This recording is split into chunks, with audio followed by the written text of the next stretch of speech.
So why don't we jump into our correlation assignment? I've got a Word document version and a PDF version. I've noticed that when students print out the Word document, sometimes it just doesn't quite print right. And so the PDF version is more useful if you're going to print it out, just to make sure everything's organized properly, everything looks good. Okay, so I'm going to do that.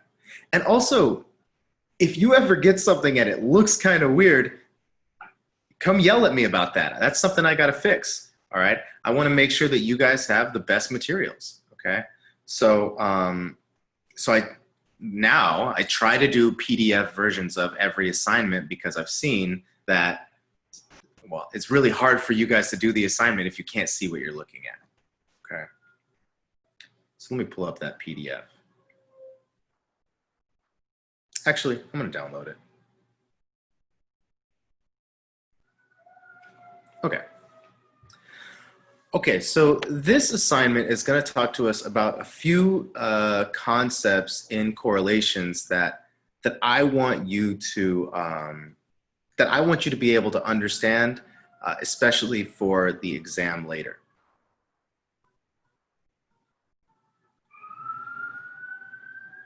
I got a question that says for this in-class assignment where we have to draw.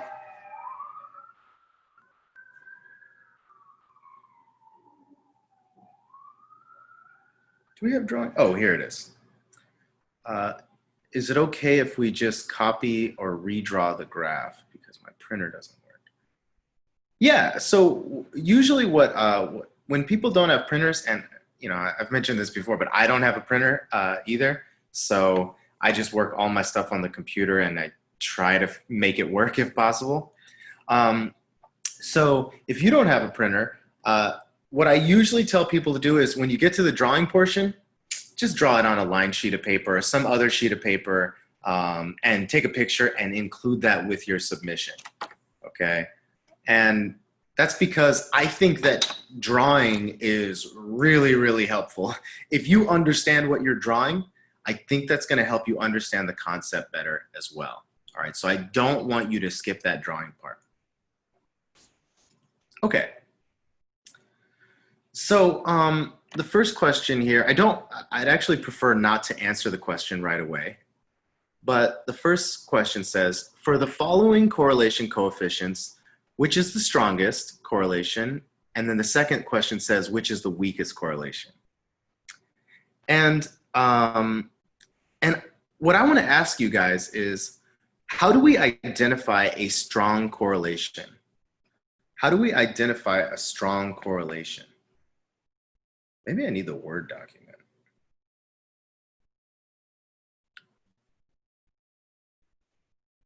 Here we go. How do we identify a strong correlation?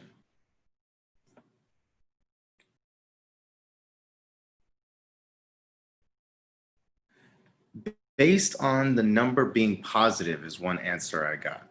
Okay, so if R equals something positive or R equals something negative, that tells us some information. Okay. Somebody else said maybe the slope. If the slope is this way, or maybe if the slope is this way. And then a third person says close to 1 or close to -1, close to 1 or close to -1, okay? All of these are important information for us to know, but only one of them is actually related to the strength of the effect. And when you're thinking about the possible values for a correlation, they go from -1 over to +1, all right? What does it mean? What does it mean if the correlation is over here on this side? What does it mean if the correlation is greater than 0? Anybody have any idea for me? What does it mean if the correlation is greater than 0?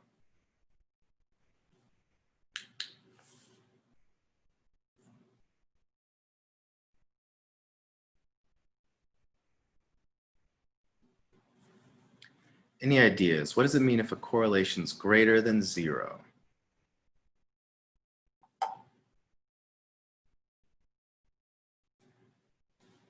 So for example, maybe R equals 0.03.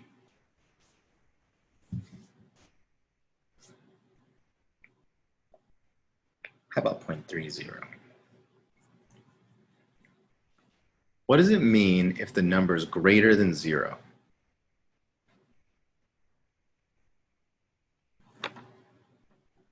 Good, good. That means it's a positive relationship. It means it's a positive relationship, okay? And a positive relationship, actually, can somebody try to describe to me what a positive relationship is? What is a positive relationship? Which is nice because it also has a plus sign. So the positive and negative tell us whether it's a positive relationship or a negative relationship. But can somebody try to describe a positive relationship to me? If you need to give an example, that's okay too. Okay, so I got 2 answers, both of which I like a lot. All right, so we're talking about a positive relationship. And the first person here says variables increase together.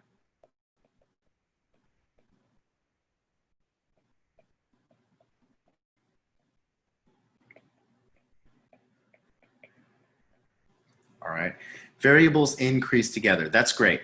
The second answer that I got was high. Oops, you know what? Let me zoom in. Oh, there we go. The second answer I got for a positive relationship was high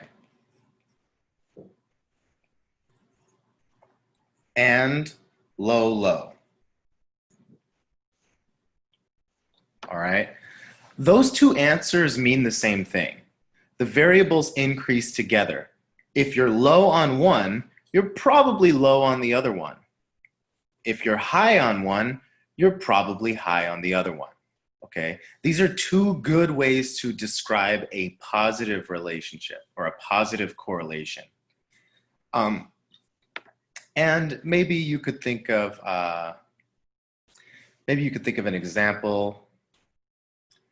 Like, I don't know why, I've got some like workout stuff over here. And so I was just thinking, if you, maybe how often you go to the gym.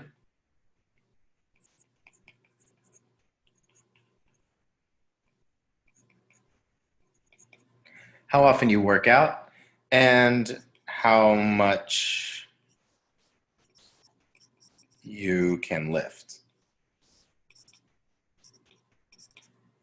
Okay, maybe these are my 2 variables. And I don't know for sure, but I'm guessing there's a positive relationship. I'm guessing that if you don't go to the gym very often, you probably can't lift very much. And I would also guess that if you do go to the gym a lot, then you probably can lift a lot. In other words, high and low. Okay? Now, even though I'm predicting that there is probably a positive relationship,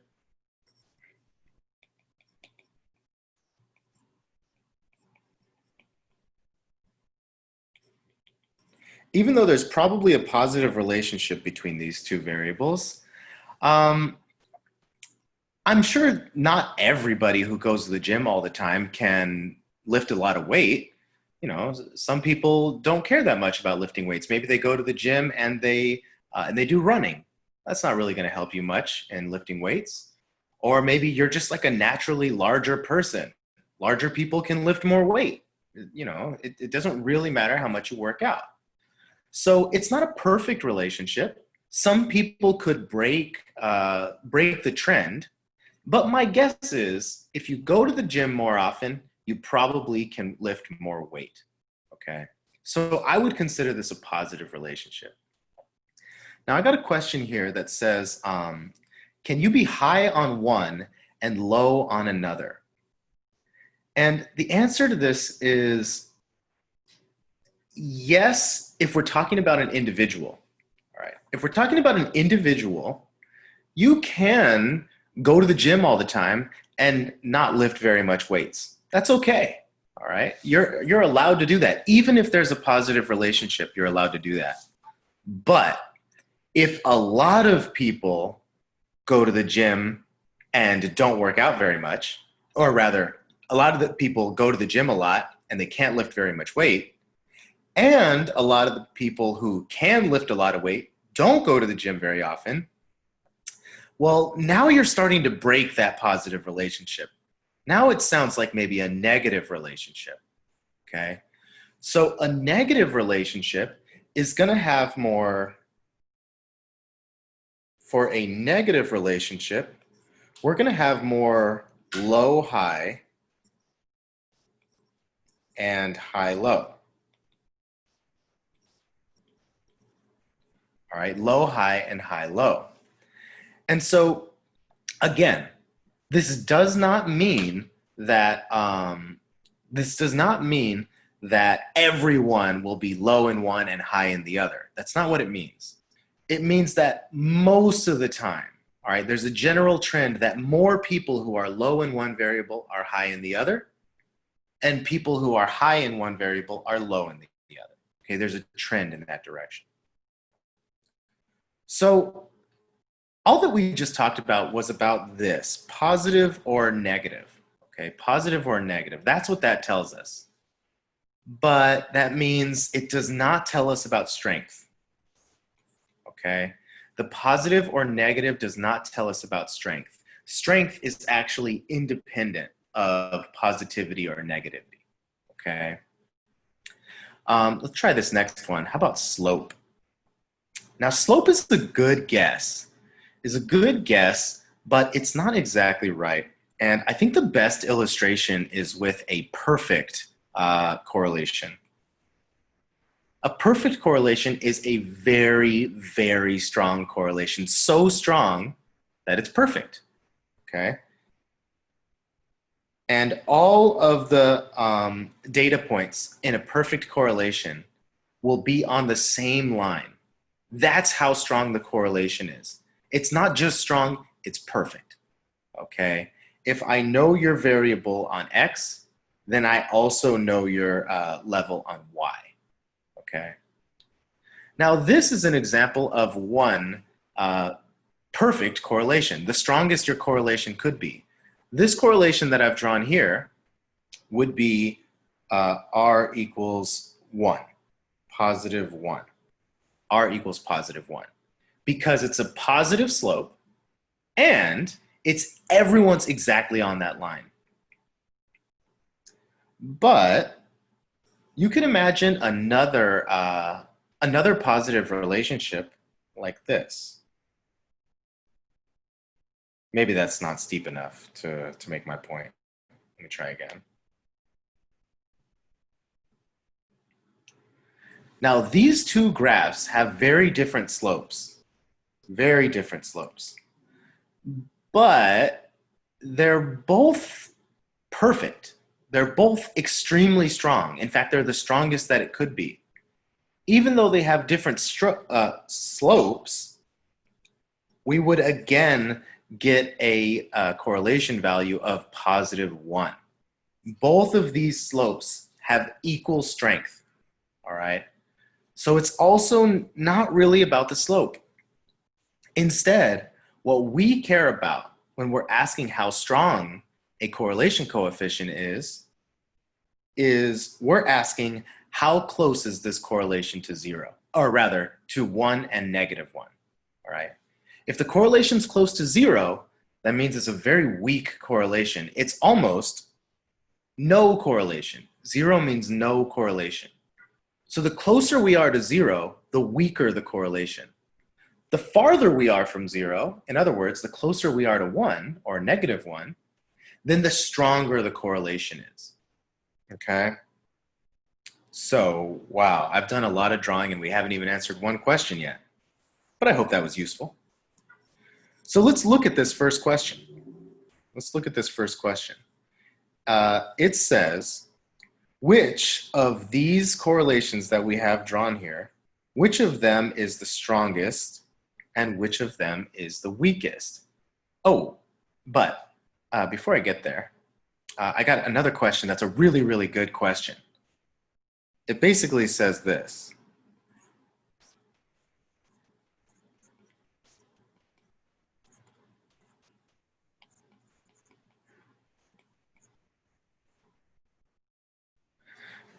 So is strength the absolute value of the slope?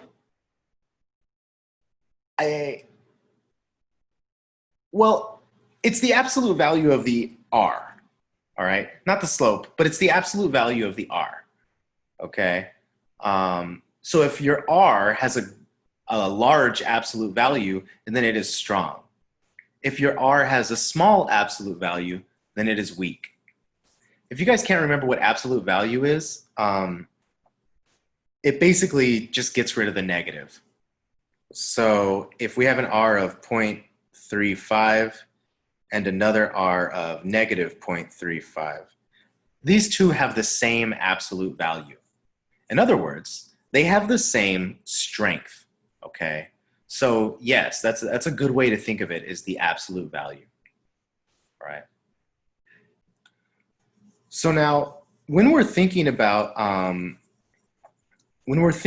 strength of our correlation, like we are in this first question, we have to ask not about is it the highest number or the lowest number, but like this person points out, which of these numbers has the strongest absolute value, okay? And so I got an answer here already that I sort of overlooked, sorry about that. And it says maybe negative 0.63. What do you guys think? Does that seem like a good answer? Does anybody agree with that?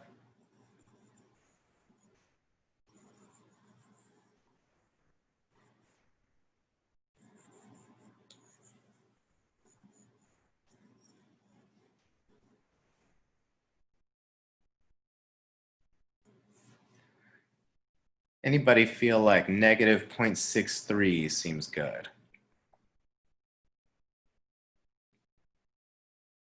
Okay, we got one person in agreement. Anybody disagree?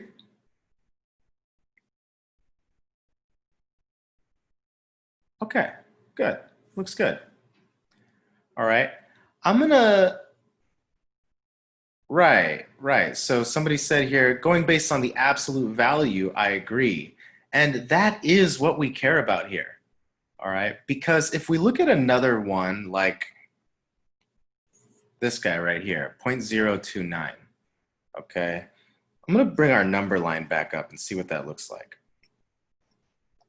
All right, 0.029 is approximately right here. Oh wait, no, it would be over here. 0.029. And negative 0.63 is going to be way over here.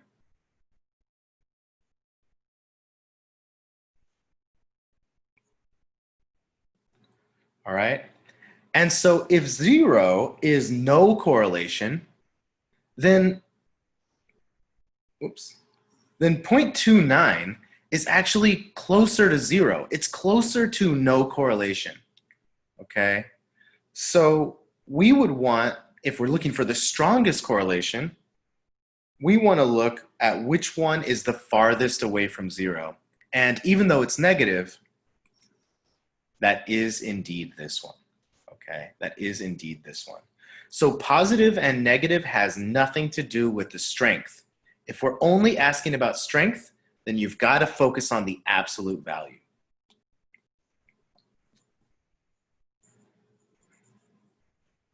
Okay.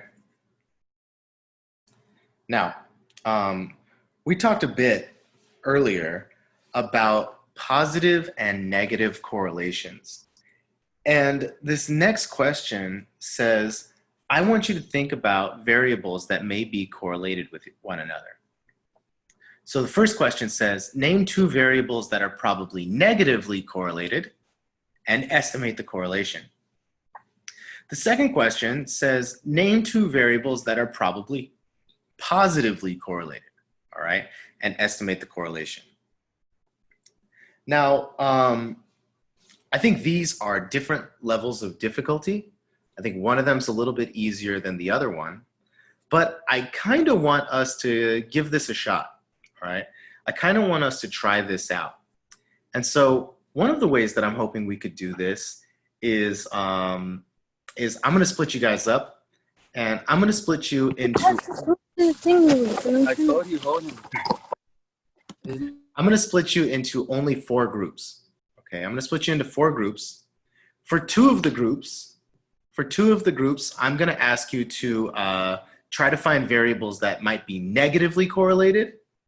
And for 2 of the groups, I'm going to try, I want you to try and find variables that might be positively correlated.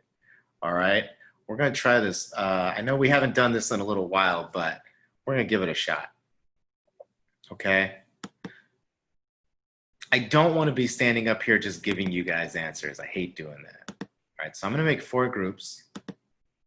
Let's see. That looks good. So there's only 4 or 5 people in every group. All right, so that means hopefully you're going to be talking. And when you guys come back, I'm going to ask each group, you know, what did you find?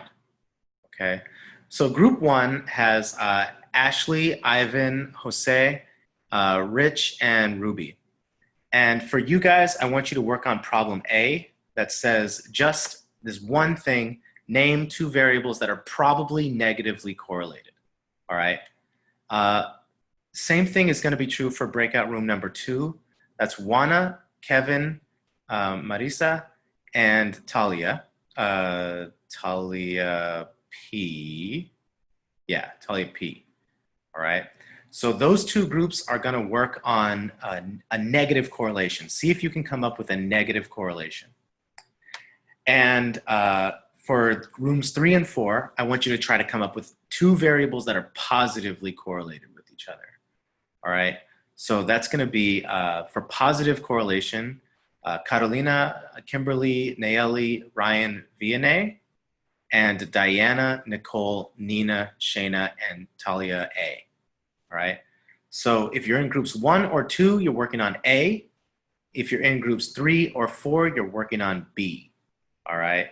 You can do it. I trust in you. And I'm only gonna give you like a minute and a half. Okay. So if you guys don't come up with anything, well, you can come back and you can say that. But and like I said, I don't think this is an easy task, so I'm not expecting it to be perfect. But I'm expecting you to be able to at least report to me, here's what we tried to do, it didn't work. All right, that's what I'm looking for. Okay, so just give it a shot. All right, I'm gonna go ahead and open these rooms. I'm gonna let you go for a minute and a half, so it's gotta be quick. Okay. Welcome back, everyone. Let's see, I'm gonna wait. I will call on every group by the end of this. So, I mean, if you guys didn't talk about anything, hey, no big deal, all right? My hope is that you spoke some words to each other. Would anyone like to talk about the words you spoke to each other?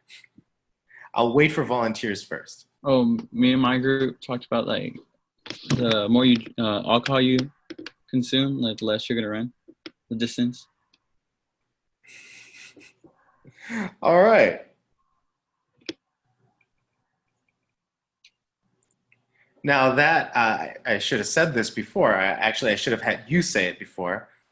That is a pretty good negative correlation.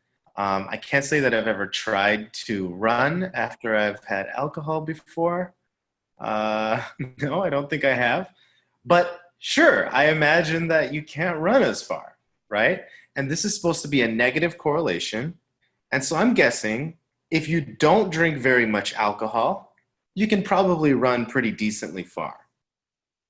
And if you drink a bunch of alcohol, you're probably going to fall on your face if you try to run. All right. And maybe that's not true for everybody. Maybe some people, are alcoholic runners. And I actually just some former football player tweeted that they used to take like a shot of alcohol Tradition, yeah, I saw that too. before they would yeah, before they would go to football games. And so maybe for that person, even with a little bit of alcohol, they can still run pretty far. There's a lot of running in football. And so you're going to have some outliers, but yeah, I imagine that, in fact, I would guess it's a pretty steep drop off. I'm going to guess it's kind of like this. With as soon as you drink a little bit of alcohol, you're not going to be able to run very far. Okay, so this person right here might be my football player who he can take one shot and still run pretty far. But most people who drink a lot of alcohol, they're not going to really have that ability. And so this one kind of has a curve to it, but I think the general trend is probably something like that. All right, that slope is downward, which tells us it's a negative correlation. And we can also use that for negative correlations. It should be high-low and low-high. All right.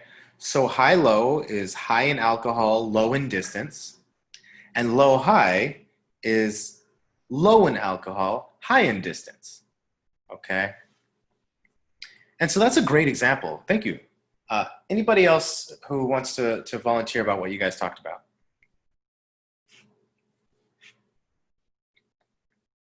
And I'll feel really bad if I just have to start calling people because I know people hate that. What about like sugar consumption and weight loss? So the less sugar that you have, the lower your weight is? Okay, sugar consumption and weight loss.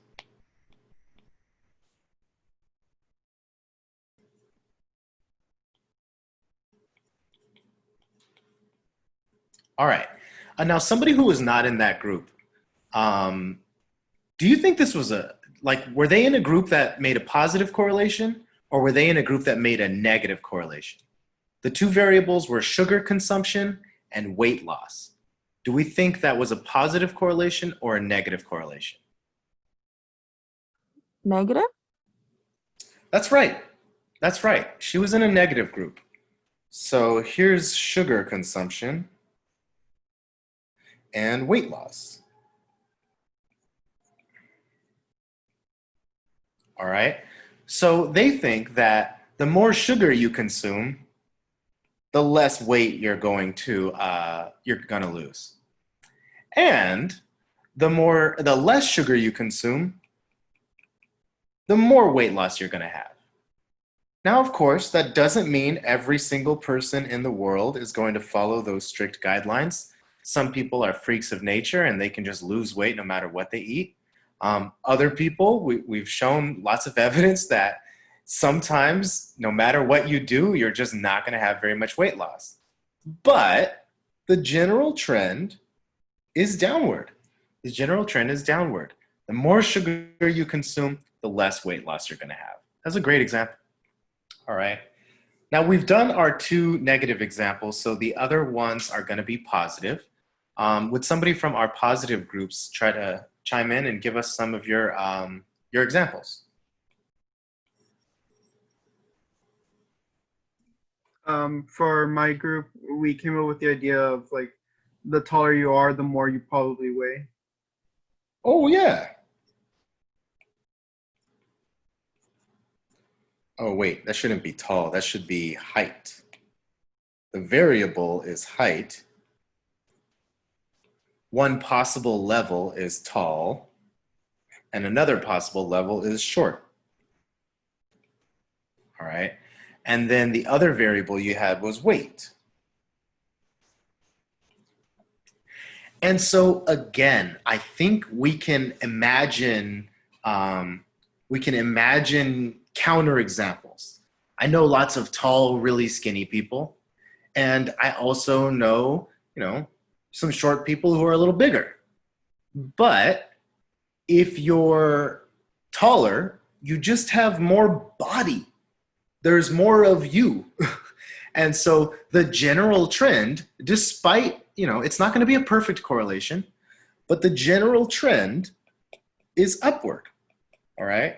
And yeah, of course, we're going to have a few outliers where they are short and have high weight, and a few outliers who are tall and have low weight. But the general trend is upward. The variables tend to increase together, and similarly, they decrease together. Okay, but the point is they move with each other. All right. The other two variables that we focused on, they go in opposite directions. As you increase your sugar, you decrease your weight loss. As you increase your weight loss, you decrease your sugar. Okay, same thing was true with alcohol and how far you can run. All right, we've only got one group left. Can you guys give me your example of, if you came up with one, your example of a positive correlation? For our group, we kind of said for like people who cook more often, they're likely to be like better cooks. Yeah.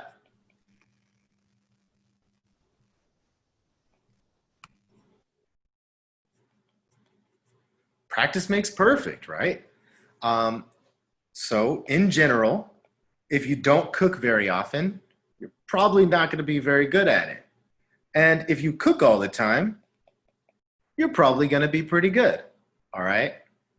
Now, there's probably some people who break those rules. So maybe somebody doesn't cook very often, but they're super good. And maybe somebody else cooks all the time, but they're just really bad at it. But the general trend among most people is that the more you cook, the better your food's going to be. Okay. Not a perfect correlation, but the better you cook the better you cook, it probably is true that you cook more often too. Okay. Now, the reasoning behind that is not clear yet. Okay. Now, this one's a good example for the reasoning. I want us to think about why this might happen. Why would there be a relationship between cook time and cook quality? Actually, does anybody have a guess for why we might have a positive relationship between cook time and cook quality?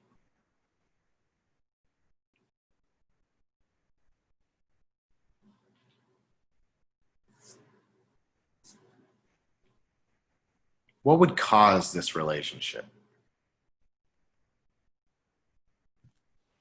Is it just because kind of like how you said, like practicing, and like the more you practice, the better you get?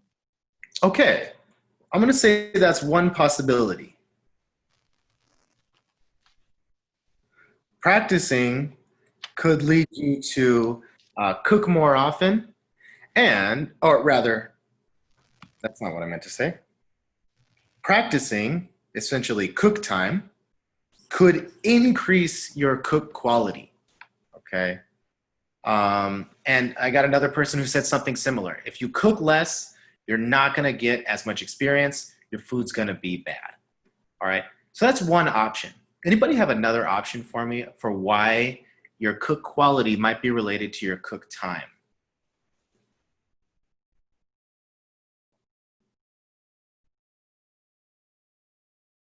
I wanna see if I can get one more guess. People that cook more, that cook better, are more likely to cook. Good. It could be the opposite, all right? Maybe instead of you cooking more leads to your cook quality, maybe if you're a good cook, people want you to cook, all right? People are like constantly asking you. I'll use an example from my own life.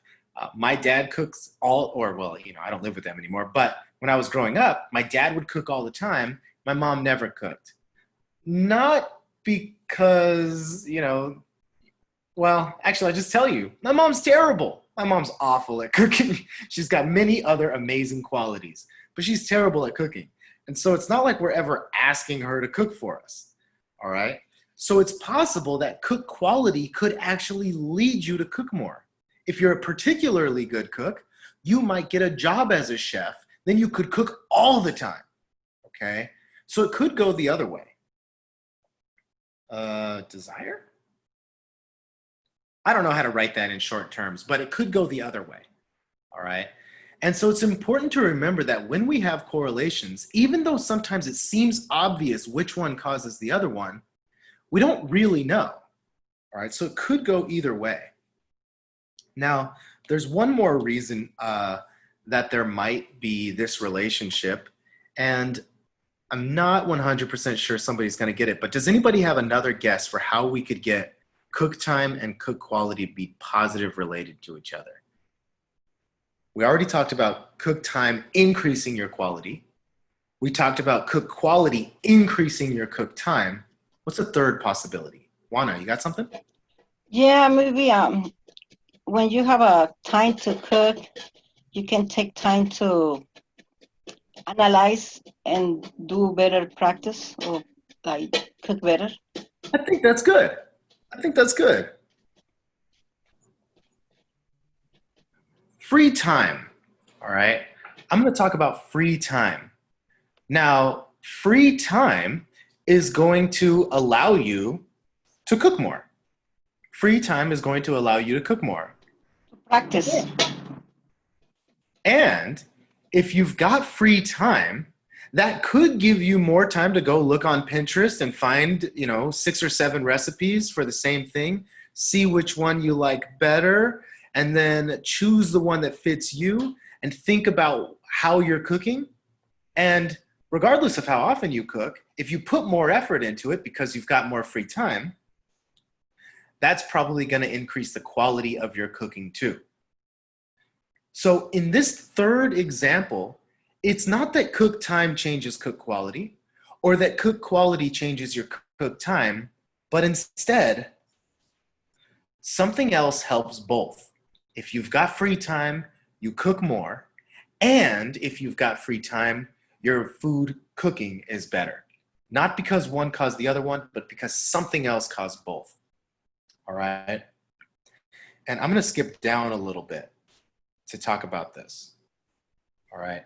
So here in question D that we're going to get to later, it says, what are the 3 possible causal directions between stress and life satisfaction? But we haven't introduced that yet. So instead, I'm going to talk about cook time and cook quality. All right. And these, when we're thinking about correlations, these are the possible causal directions. All right. We talked about one possibility. If you increase your cook time, I'm just going to call it CT. If you increase your cook time, that could lead to better cook quality. All right. It could lead to better cook quality. But another possibility is maybe if you're a good cook, if your quality is high, that's going to lead to more time cooking. All right. It's the old chicken and the egg thing. Which one came first? Did you start cooking more and that helped you? Or is your food good and that made you cook more? All right. And number 3 is different than both of those. Something else caused both. For example, free time could increase. If you have more free time, then you're going to cook more and you're going to have better quality food. Okay. So that's what that's what these 3 things that I have boxed mean. X could lead to Y. Y could lead to X, or something else could lead to both. Okay, so those are the 3 possibilities when you run a correlational study. All right, I'm going to pause there for a little while to see if I have any questions before I move on.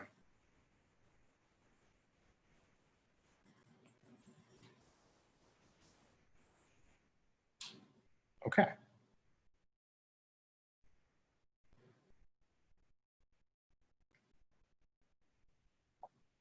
Oh, part C, I kind of already did 4 times.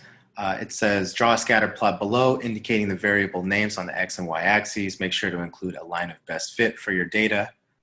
This is basically what I'm looking for here. Like if you drew something like this, that would be perfect, except it shouldn't be for part A, it should be for part B, all right? And I would like it if you did not use one of these, you can, but to tell you the truth, your practice is not as good if you just use the ones that we talk about in class, right? Your practice is gonna be better if you do your own. Okay. So let's move on. All right. Question 3 says, refer to the graph to the right for the following questions. Draw an approximate line of best fit, estimate the correlation value, and in your own words, describe what this correlation means. Now, I'm not gonna worry about the first one right now. I want you guys to work on that first one. But for estimate the correlation value, I want to get a few guesses, right? Can I get some guesses for the possible correlation value of this graph here? This is a graph between stress, how much stress people have, and how satisfied they are with their life, okay? How much stress people have and how satisfied they are with their life. Does anybody have, and maybe if you send me a private message, that's a good thing, all right? What do you think this correlation might be? R equals what?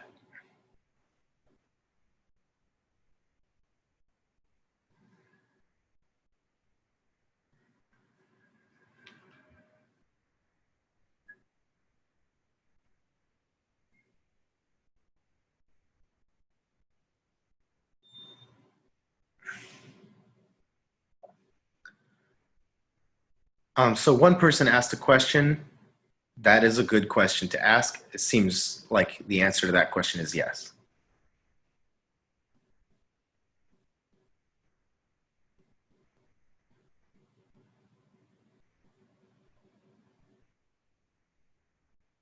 I want to get some more guesses though. I only have one guess.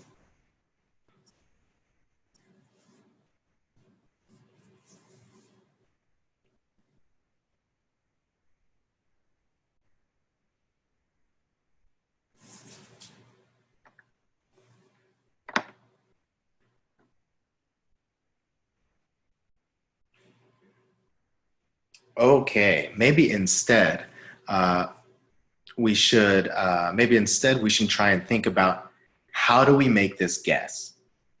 All right. There's two components to a correlation. There's two components to a correlation.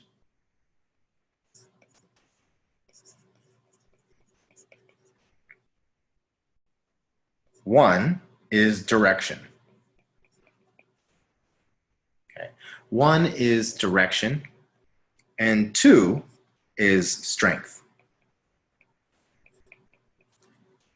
So maybe let's focus on number one first, okay? Which direction do we think this correlation might be? And the two options here are positive or negative.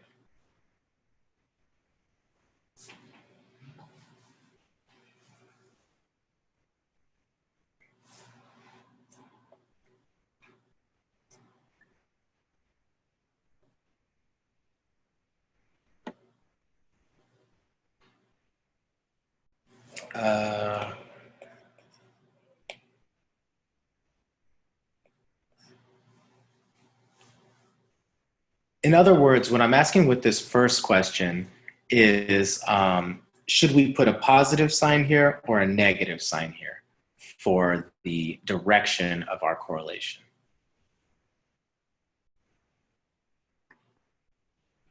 Okay, good, good. This looks negative to me, all right? This looks negative to me. Now,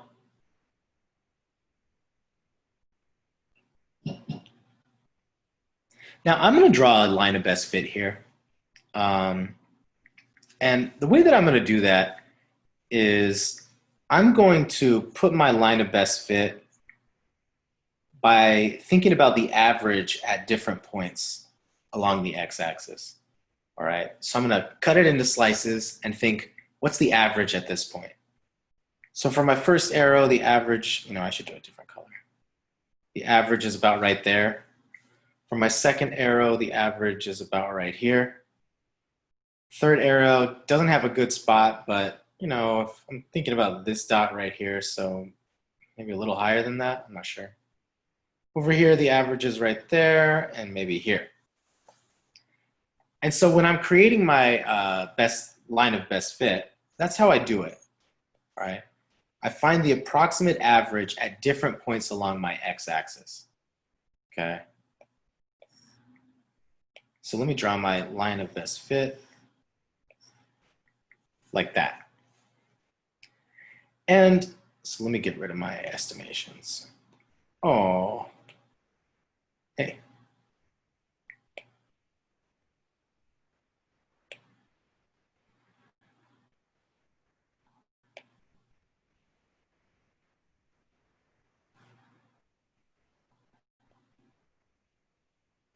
Okay, so now we've got this beautiful line. And it goes through about the average of the dots. So about the same number of dots are on top as on bottom. It's not perfect because I'm kind of guessing, but it's pretty similar, all right? There's 3 dots on top, 4 dots on bottom, so I missed by a little bit, but I think I did a pretty good job, okay? Now, what's tough about this is you guys don't have very much practice of thinking how spread out are the dots. Are the dots very spread out, or are they not very spread out? Okay.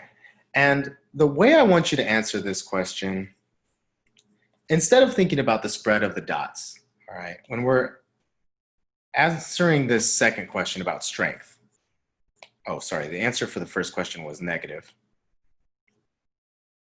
All right. But when we're answering this second question about strength, I want you to think about how good of a predictor of life satisfaction, our Y variable, how good of a predictor of that is stress. If you know somebody's stress level, like let's say a person had a stress level, just a different person who's not from these dots, a new person, all right? If their stress level was way up here at 22, okay, would you think that they could score pretty far away from this line, or they're probably going to be pretty close? Maybe within like that range.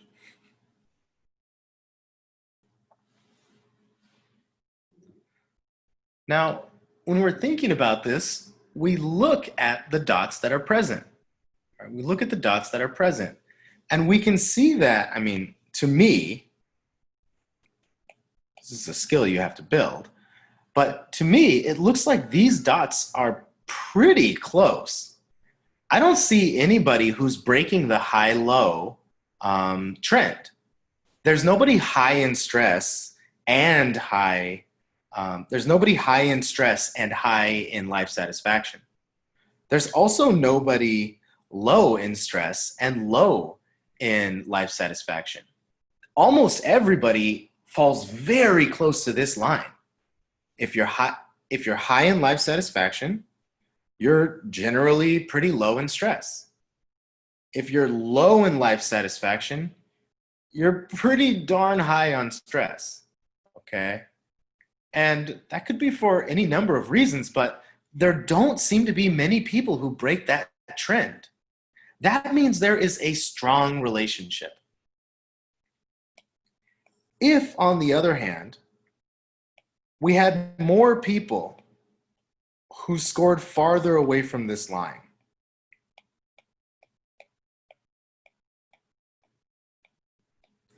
if we had something like this, okay, we still don't have very many people way out here, and we don't have very many people way out here. There's a general trend, but there's a lot more variability. There's a lot of variability here in this example, because some people who are pretty low in stress are also pretty low in life satisfaction. All right. And so, you know, this is not that strong of a relationship.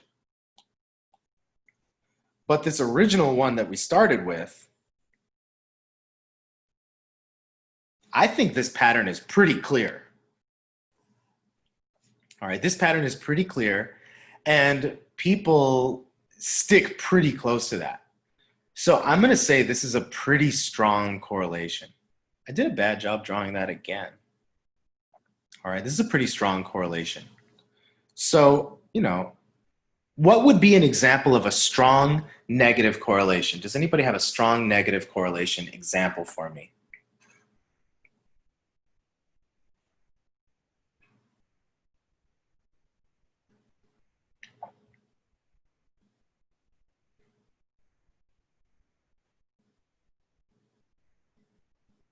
And by the way, what I mean is R equals negative point something.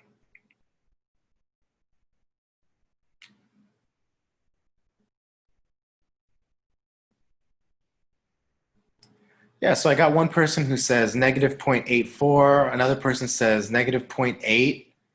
These are both good, all right? The point is they're kind of close to 1, all right? When we think about the possible correlations, we've got 0 in the middle, which means no correlation. This one's negative, so it's definitely on this side. And it's pretty strong, okay? It's pretty strong. It's kind of hard to say exactly how strong it is because we're just guessing. But weak correlations are close to 0. Weak correlations are close to 0. So if there's a lot of spread in the data, then it's not a very strong correlation. We should expect it to be close to 0. But in this case, there is not very much spread in the data. Almost everybody who is low in stress is high in life satisfaction. And basically everybody who is high in stress is low in life satisfaction. This is a pretty dang strong effect. So I do want to move pretty far away from 0. All right? Pretty far away from 0. So I think if you guys guessed something like negative 0.9, that's great.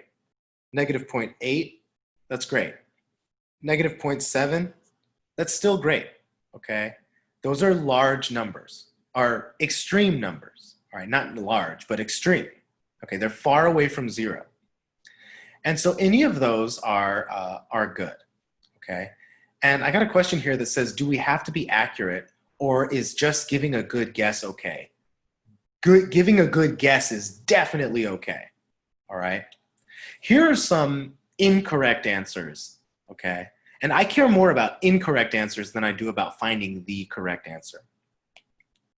If your answer said positive 0.59, well, we know that's not correct because positive would imply, you know, a positive correlation. And that's not really what we see here, all right? We see a negative correlation. So that would be wrong. Negative 0.59 is okay. What about negative 1? What do you guys think? Does that seem like a good answer here?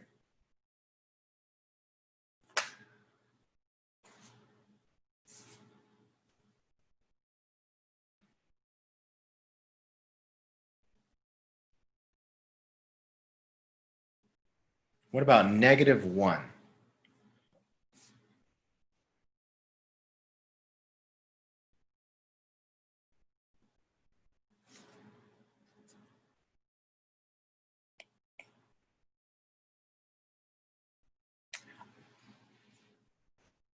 Okay, so I got a person who says no, because that would be a perfect correlation. I agree. All right, negative 1 would be a perfect correlation, and this is not a perfect correlation. How would we recognize a perfect correlation? How would we recognize a perfect correlation?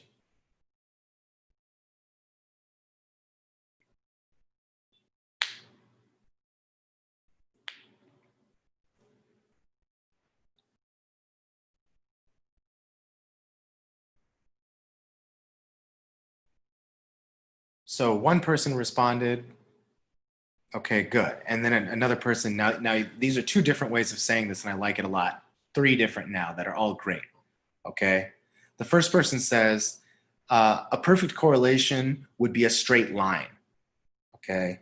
These, although they're all pretty close to this line I've drawn, they're not exactly on it. And, you know, it's not a perfectly straight line, okay? Another person said, if it was a -1, there would be no scattering of points at all. And that's correct. That's perfect. The points would not vary from each other. They would all fall exactly on that straight line. Third person says the dots would all be on the line. Exactly, okay? The fact that we can even see these dots after I drew the line on top of them tells us this is not a perfect correlation, okay? So -1 would also be incorrect. But, you know, if you say anywhere between, like, honestly, it doesn't even look that super close to perfect. So I'm gonna say, like, if you're saying between -0.95 through I don't know, 0.5, those are all probably good guesses, all right? Because it's pretty strong, all right? If you said a weaker correlation, it's not that big of a deal, but this is a very strong correlation. This is a very strong correlation.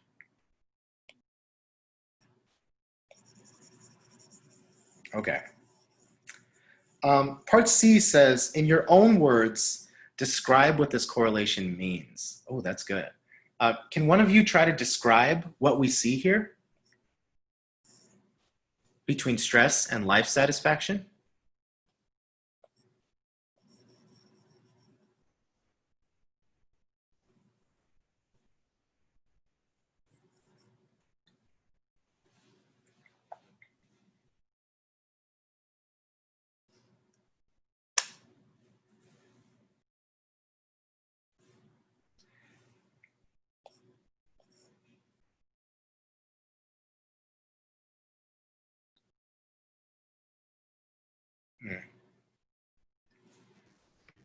Okay, I'm not really sure if this is like right or this is how you want us to answer it, but I put like this is a strong negative correlation that shows individuals with high amounts of stress tend to have low life satisfaction, while those with lower amounts of stress tend to have a more high life satisfaction. That is beautiful. I'm not even going to restate it. That was perfect. I'm going to read some things that other people said. More stress leads to less satisfaction, or not leads to, the more stressed you are, you have less satisfaction of life. Good. Those who are more stressed in life tend to have the least satisfaction. Good. People with less stress have overall more life satisfaction. Also good. Okay. The Nina who spoke did just a beautiful job of really illustrating both sides of the spectrum. Okay, the strong negative correlation and specifically less stress, more life satisfaction, more stress, less life satisfaction. So a beautiful, beautiful job. Okay. But the question D here asks us why. Why did this occur? Okay, it says, what are the 3 possible causal directions between stress and life satisfaction? Can someone try to explain why this would be the case using one of these 3 possibilities? Right? Why would this be the case?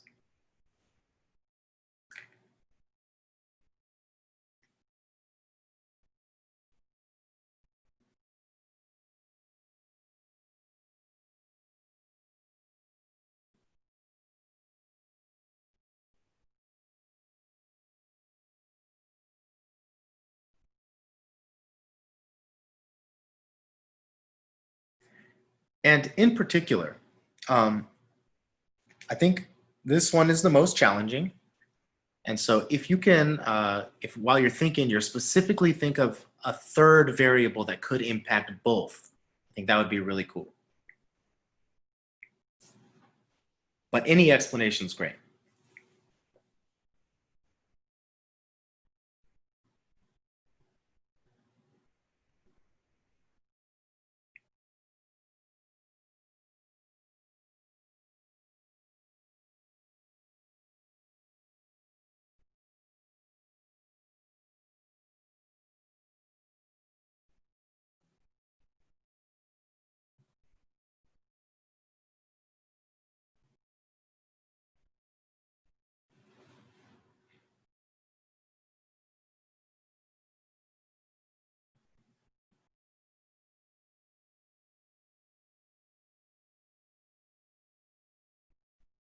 All right, here we go.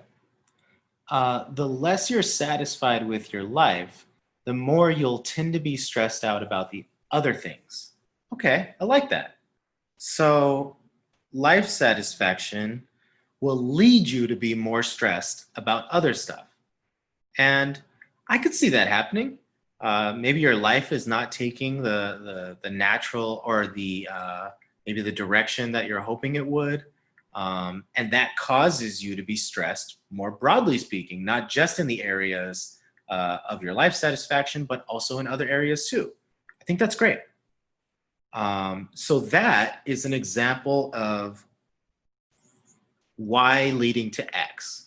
Okay, life satisfaction leading to stress. Let me see what somebody else says here. Can it be like a job causing the stress and thus leading to lower life satisfaction? So that is not quite right.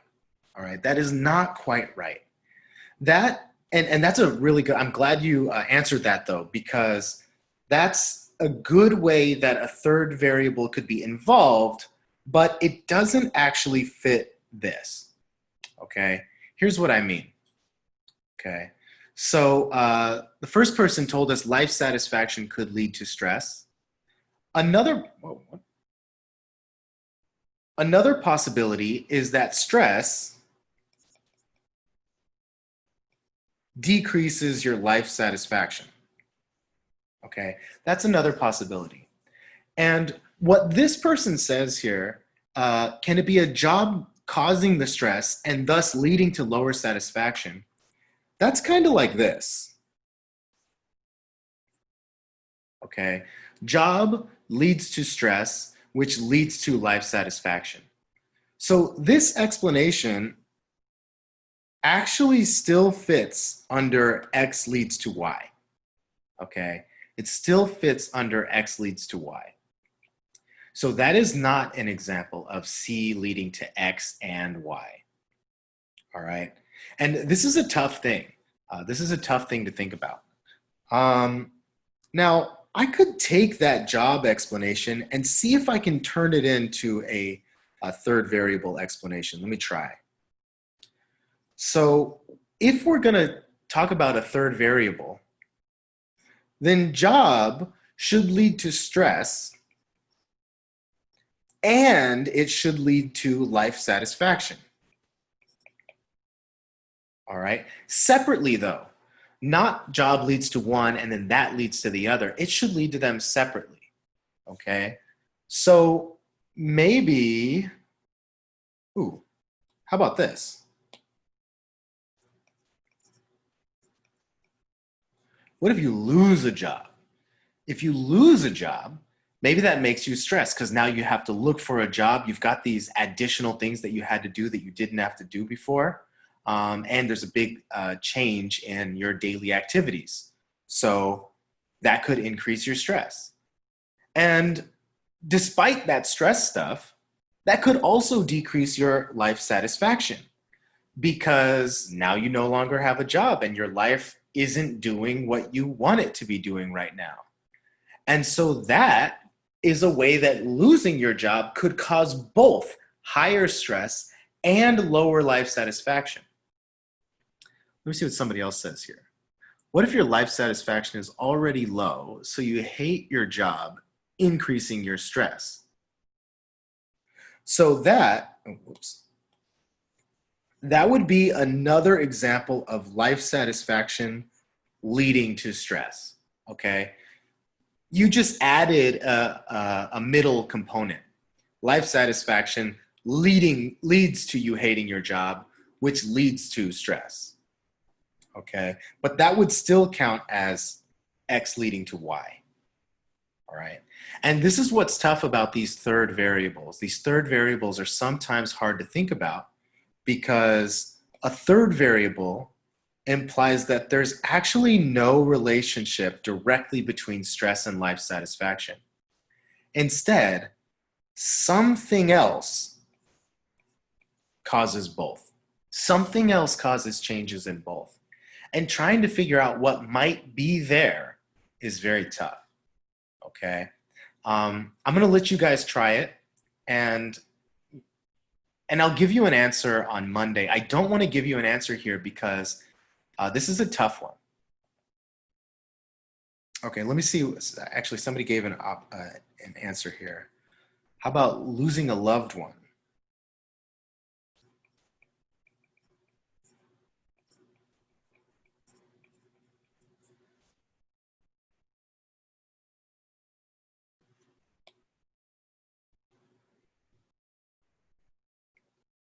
That seems pretty good to me. That seems pretty good. All right. I think this works because losing a loved one by itself can make you stressed. Definitely. Right? Yeah, I think so. And losing a loved one can also decrease your life satisfaction. You don't have that person in your life that you had before. It's not that the stress made your life satisfaction go down. It's not that the life satisfaction made your stress go up, okay? But instead, something else caused both. So that's a great example, all right? And now the big thing that you want to avoid with part C, or with the C option, okay? The big thing you want to avoid is something like this, okay? That still counts as your Y variable leading to your X variable, all right? We want to find a relationship, a C variable that goes this way, okay? This would tell us that stress and life satisfaction are actually not directly related to each other. Instead, something else seems to be related to them, okay? I got another a comment here from earlier. It says, correlations are not causality. And that is exactly what this shows. Right? We have now had 3 different explanations for why this correlation might be true. Maybe stress leads to life satisfaction. Maybe if you have low life satisfaction, that makes you more stressed. Or maybe something else changes your stress to be higher and your life satisfaction to be lower. Okay? And so that's exactly why we don't use correlations to infer causality, okay? Because when you get a correlation, there's multiple reasons it could be true. When you do an experiment and you go manipulate something and then see what the outcome is, you know why it happened. You just changed it.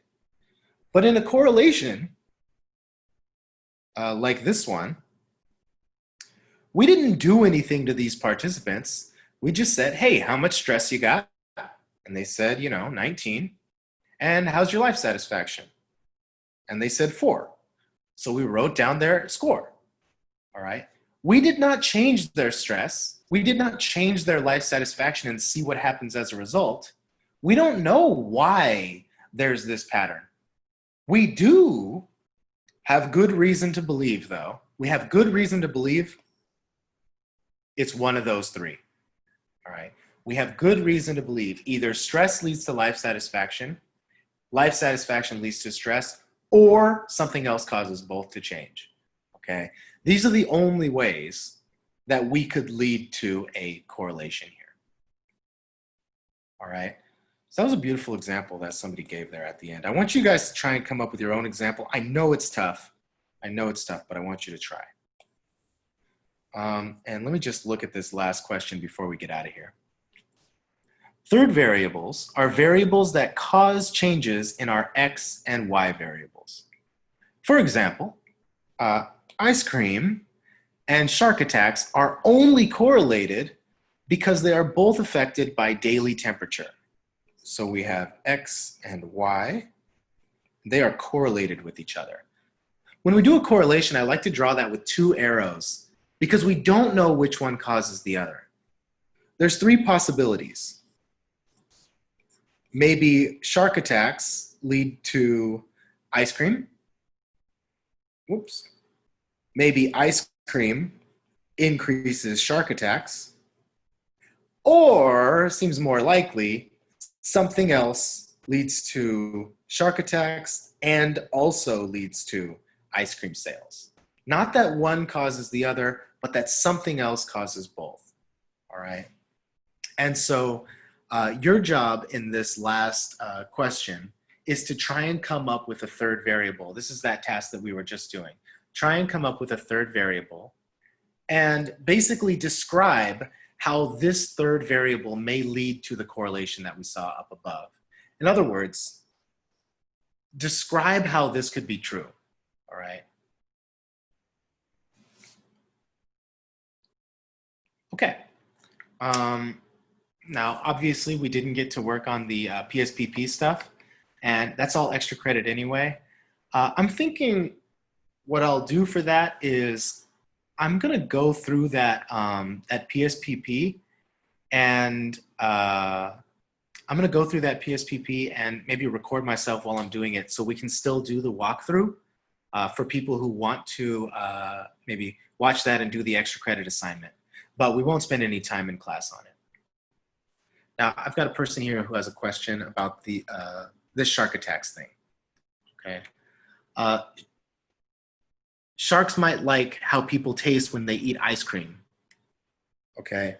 That would be this. The ice cream causes the increase in shark attacks. The ice cream causes the increase in shark attacks. That would not be a third variable. A third variable should be something else that changes both.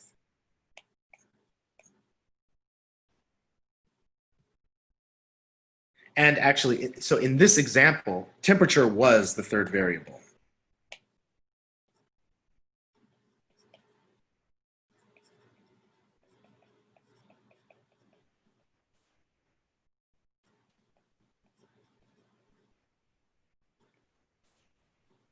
But in question E here, gosh darn it.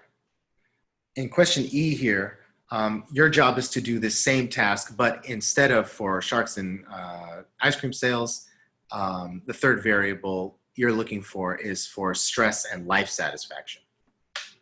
Okay. All right, so that's all for today.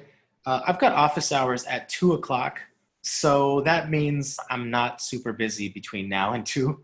So if you want to stay and hang out and talk more about correlations, I'm happy to do that. But you guys are free to go, and I'll see you on Monday. I did not take attendance. We're past the withdrawal with the W date, so I'm not going to kick anybody out of the class now because it won't help you. I only withdraw people from the class when I think it's going to help them. And so at this point, you're going to get a grade no matter what. So I'm not taking attendance anymore.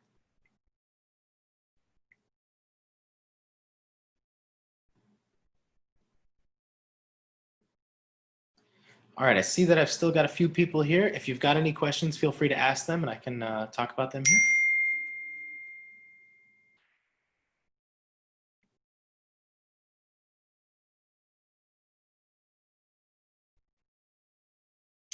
I did. So for the person who just asked me a question in the chat, I did see that and I did not reply intentionally to keep that inbox notification on there so that it reminds me that you have it there. I actually didn't check if it went through the other way. Did you submit it both ways or you couldn't submit it online? I couldn't remember what it said in your email. Yeah, I submitted it both ways. So I uploaded through the assignment and then I just emailed it. So I hope either way you're able to see it, like either way. Okay, good. That's exactly why that's exactly why I did not reply to that message, because if I replied to it and the inbox goes away and then I go to grade your thing on the actual grading part, then I might forget that you told me, here's another version just in case it doesn't look good. So that's why I haven't replied yet. I hope you don't, think I'm ignoring you or anything. Okay, no. Thank you so much. So can we talk more about D? Yeah, so I've got D here. Or is this the D you mean? Oh, there's only one D. So here's D. And, I don't like going through the answers too much when we talk about stuff in class. So that's why, kind of talk about whatever. I want to talk about the concepts to help you come up with the answers instead of actually going through the answers. So we didn't really answer question D. We just talked about the idea. So I want you to maybe try and answer question D. And let's see what you come up with for like number 1. It says, what are the 3 possible causal directions between stress and life satisfaction? Okay, so what is one possible causal direction between stress and life satisfaction? That's my question to you.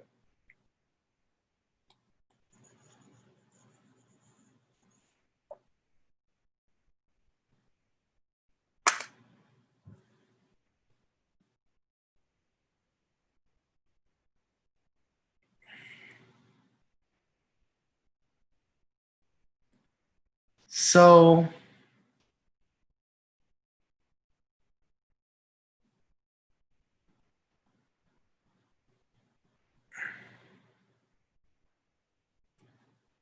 those are all relevant. But what I'm looking for is I'm looking for you to give kind of like a sentence that says this leads to that. And that's why we have this correlation.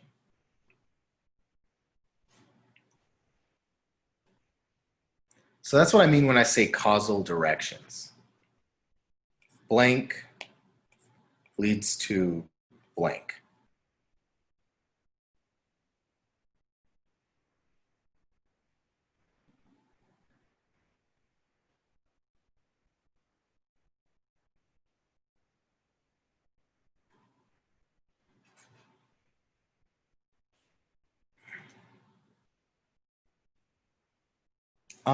So I got an answer in the chat there. And you gave me, the person who gave me 3 different options. The first 2 look great. The third one, it works. It works, I think. I'll have to take your word that could lead to lower life satisfaction. Maybe I could get there. We'll talk about the third one. If you hang out for a little while, we'll definitely have to talk to the third one. So both of you said that stress leads to lower life satisfaction.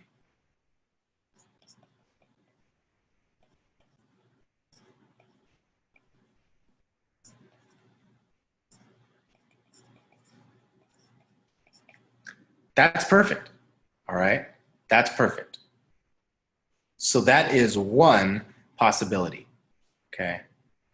The second possibility is kind of the opposite, right?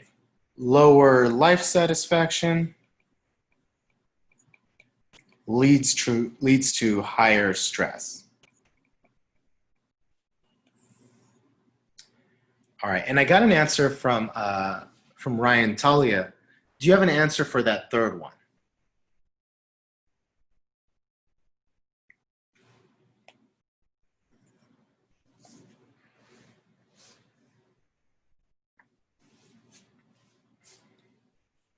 also think while you guys are considering this, one thing that I want to point out here about this question, it says, what are the, oh, that should say that possible doesn't belong there.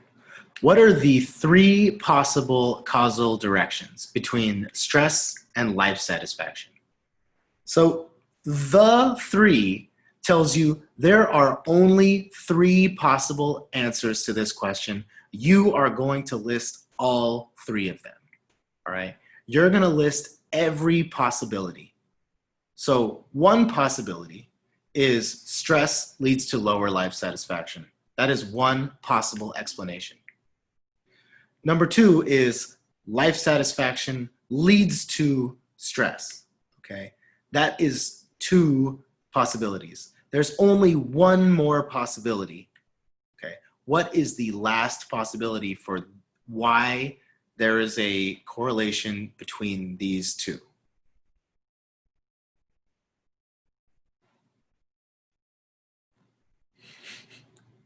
All right. So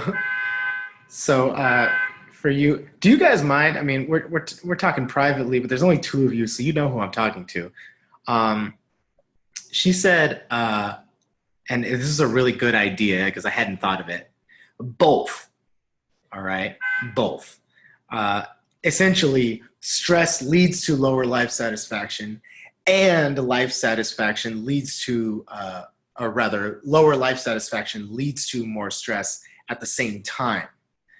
And that is possible. We have lots of effect like that in psychology, where it seems like if we change one, it leads to a change in the other. But also, if we change the other one, it leads to a change in the first one too. And those are really interesting effects. We call them bidirectional.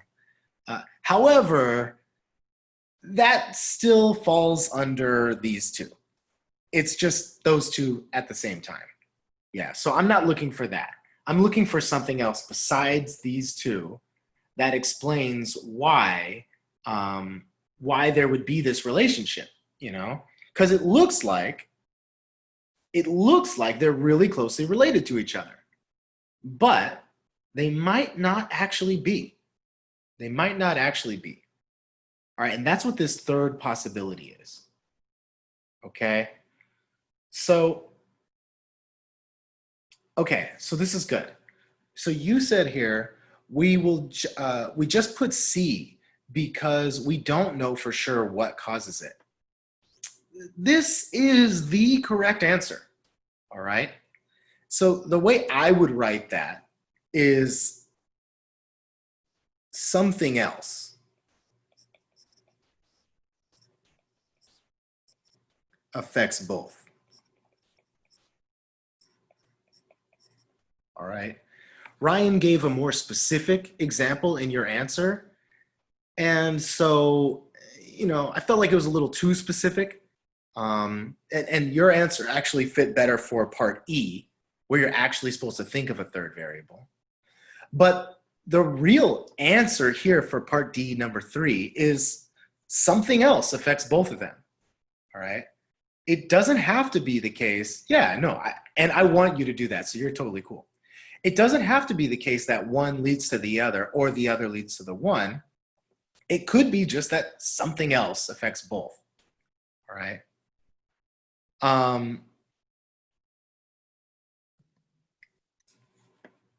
So I got, it says that would be the answer format when we're asked that on this worksheet. Sure. Now the thing about it is on the test, I'm not going to ask you a question like that, right? Because this, something else affects both, reflects a basic understanding of the possible explanations of a correlation, all right? But it's not super clean verbally. It doesn't sound that good. Something else affects both. And so I would probably, if I were to give you if I were to give you a question about something like this, how would that go down? Maybe I would give you an explanation and ask whether this was a third variable or not. And in fact, I want to use Ryan. Ryan, is it cool if I use your example for part E? That's okay. Okay. So Ryan gave this example.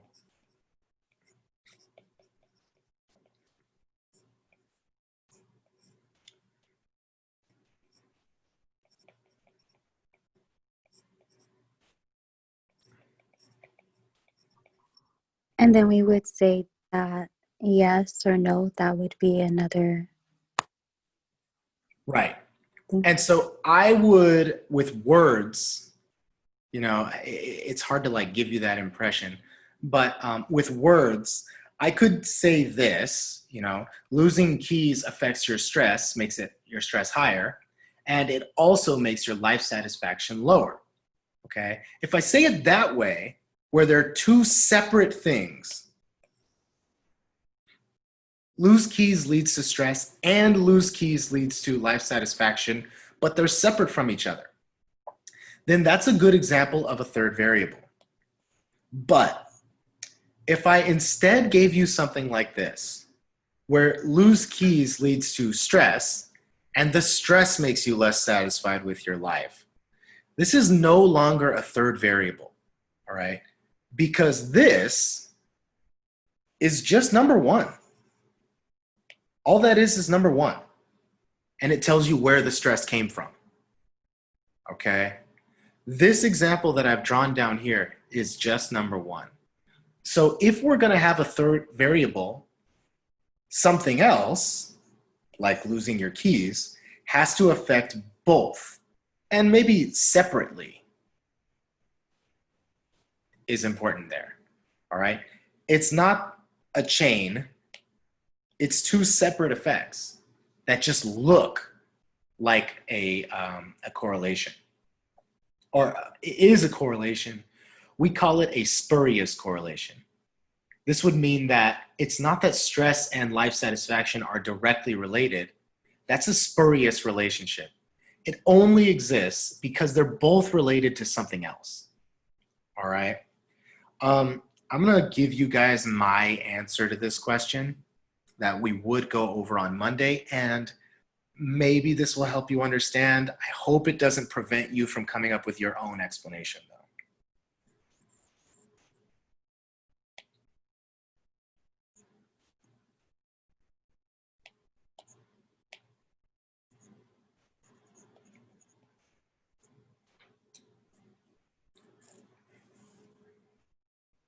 Whenever I see correlations, I ask, does money explain this correlation?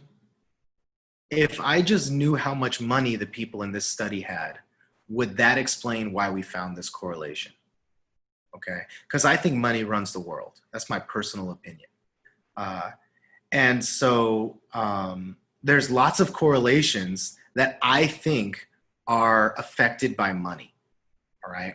So this correlation between stress and life satisfaction, could it also be explained by money? Like if a person is low on money, they might be high on stress because they're having trouble paying their bills. And if they're low on money, maybe they have lower life satisfaction because they don't have the job that they were hoping for. On the other hand, if you're high on money, you don't have to stress out about your bills, all right? So money can affect how much stress you have. And money also might reflect your life satisfaction. So Talia makes a good point here. She says, I feel like that could relate through a chain though. And a chain would be bad, all right?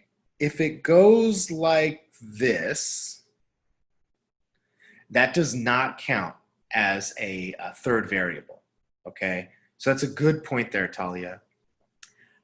I personally think money could lead to I think money could lead to life satisfaction without stress, but it's my opinion.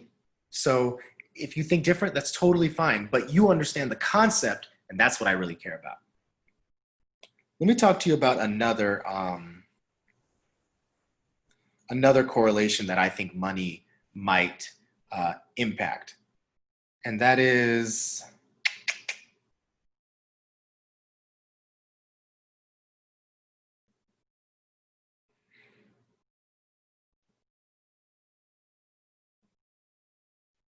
ooh, okay.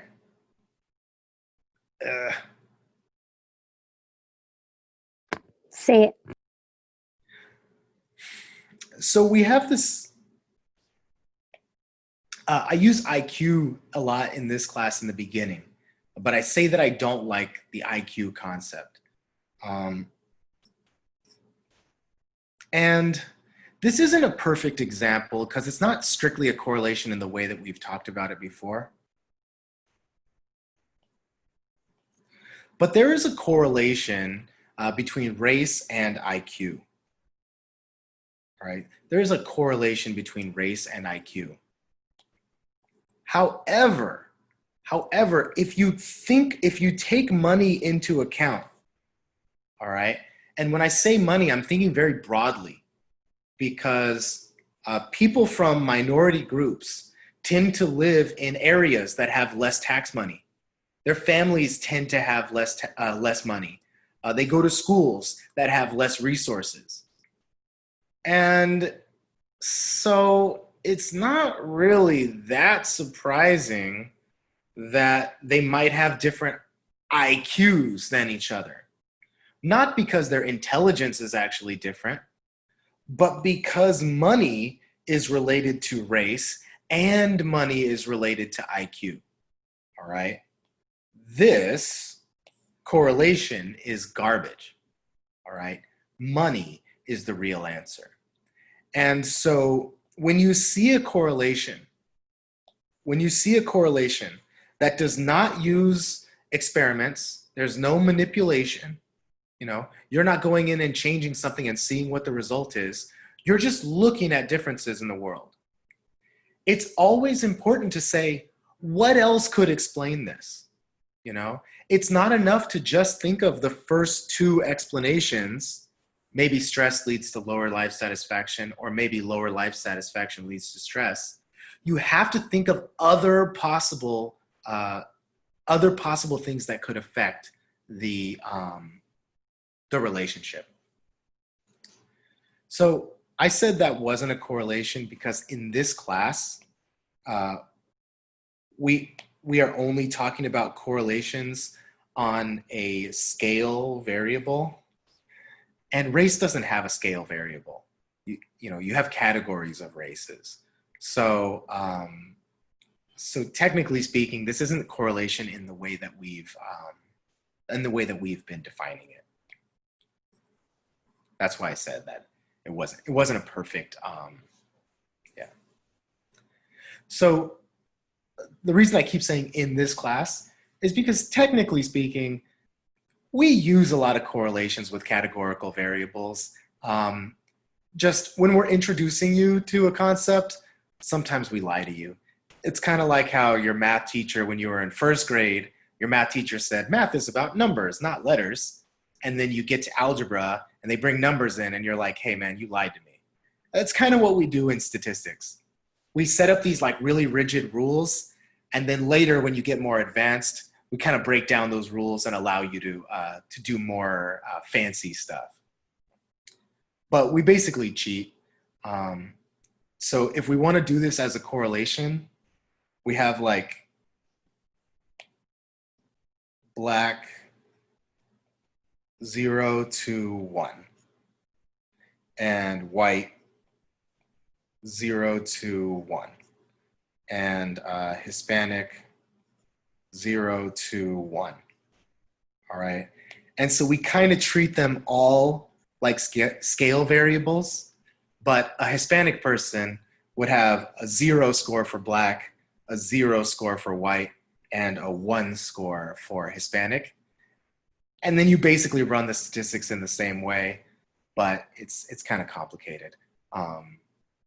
So that's why we kind of show you the like basic version here in your stats class.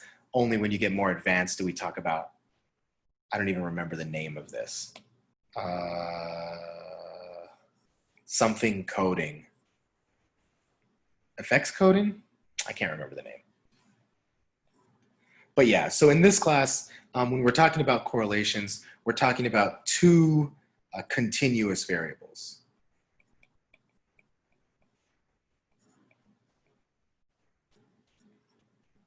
And the way you can kind of keep track of that is you have to be able to make this kind of plot.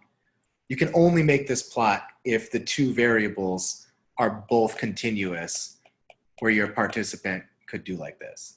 Yeah, so you can't do it with race, you can't do it with gender, because you're either, you know, some race or some different race.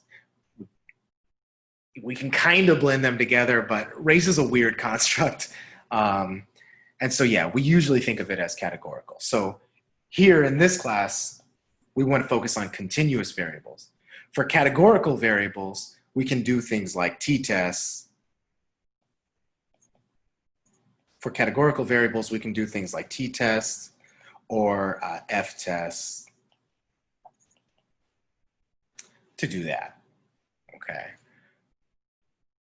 Or actually chi-squared next week as well. All right, so I'm gonna move over to my office hours. I'm happy to see you guys there, but if not, I'll see you later.